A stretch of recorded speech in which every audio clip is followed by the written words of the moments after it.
Did anybody do that when you were young? Anybody read by torchlight? Yeah, a few people, right? And so I would do that, and I'd be like, I'm reading and reading, and I'd be like, okay, what's gonna happen? I was a pretty slow reader, right? So pretty slow reader. Reading, laying in bed.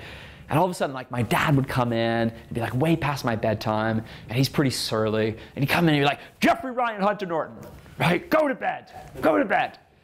And he's all hot and bothered, and he has to get up early the next morning, and he's sort of, you know, big guy and yelling at me. And I'm like, oh, great, okay, all right. So he flips off the light. But again, I want to find out what's going to happen, right? I'm thinking, like, what would I do? You know, is this kid going to live? Is he going to die? What's going to go on here? So I have a flashlight, right, under my bed. So I grab the flashlight, keep reading.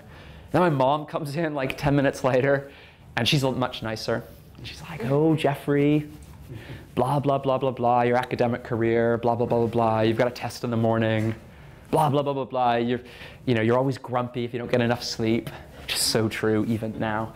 And she takes my flashlight away. So then I'm laying there in the dark with this book, not knowing, right, whether that kid is going to live or die, what's going to happen. And always thinking to myself, like, what would I do if I was in that scenario? Now, I was a pretty slow reader, right? So this actually took quite a long time, but I ain't stupid, right? So I've got another flashlight. So I got the other flashlight, keep going, keep on reading. Then my dad comes back in, Jeffrey Ryan Hunter Norton.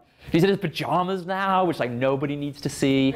Anyway, he takes away that flashlight, and I'm totally stuck.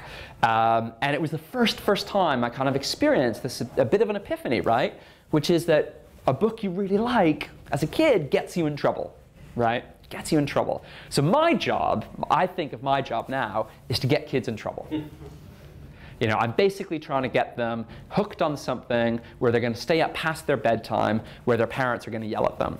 And what's interesting, when I talk to a lot of kids, what I find is actually a lot of their parents are much cooler about books, which is great. Where they usually get in trouble is if they're on Minecraft at 10 o'clock at night, or if they're on their iPad, or they, you know, sneak the iPhone under the covers or something like that.